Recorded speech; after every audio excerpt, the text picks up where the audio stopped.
Good day mga kakabisi. Welcome to my channel, Father of Kai. Another day, another mini vlog. Ngayon ay magluluto tayo ng spaghetti kasi nag-request yung asawa ko. Nagki-crave daw siya ng spaghetti kasi nung kumain kami sa high rise ay hindi siya nakakain ng spaghetti kasi busog na siya dyan sa may Italia Canyon, dyan sa may Marcos Highway.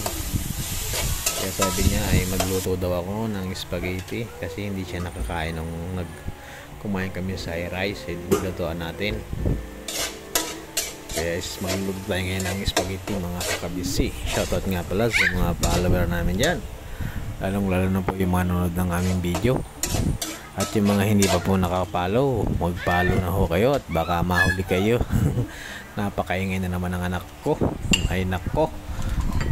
Okay, simpleng luto lang ang gagawin natin. Karaniwang niluluto na ng mga Pinoy ang spaghetti, kaya napakasimpleng luto na lang yan mga kakabisi. Kaya lagyan natin, kinisa natin muna ang giniling saka ang hotdog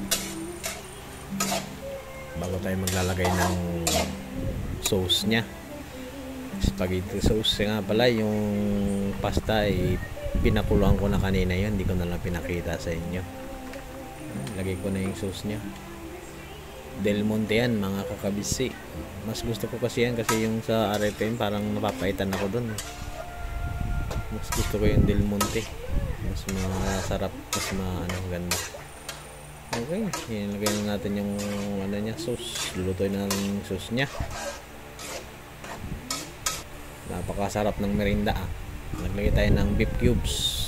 Beef ang nilagay natin, cubes, para malasa ang spaghetti natin. Hintay lang natin kumulo para maluto na yung pinaka sauce nya. Tapos maglalagay din tayo pala ng kondensada na gatas kasi medyo maasim-asim, kaya maglalagay tayo ng kondensada na gatas. Kaunti lang mga kakabisi. Okay, haluin lang natin para hindi masunog. Hinaan lang natin ang apoy dyan, mahina lang para hindi masunog ang ilalim ng kawali natin. Pakuloy lang natin yan. Pag nagkulo na yan, okay na yan. Lagay na natin yung pasta. Napakasarap niya, no? Bango. At yung mga hindi pa nakapalo dyan, pumalo na kayo sa Skayans. Welcome po kayo dito sa aming page Skayans, at patuloy niyo pong suportahan. At malaking bagay na ho yun ang pag-share and pag-like ng aming mga video. At yung mga hindi pa nakapalo, follow na kayo. Ilagay na natin ang ating pasta. Yan, isang 900 grams lang yan, pero ang dami pala. Ang dami pala ng 900 grams. Hindi sawa ka. Okay na, luto na. Maglagay na tayo ng cheese. Eden cheese ang lagay natin. Merenda na tayo mga kabisi. Ano bang hinihintay ninyo? Happy birthday pala sa iyo, Julio Doria. Shout out sa iyo. Happy birthday. Siya nga pala, birthday pala nung nakaraan ng asawa ko rin. Kaya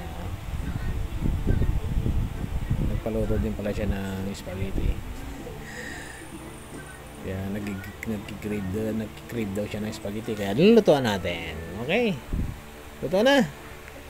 Pakinintay ninyo. Bakals na. Thank you for watching po mga kasi.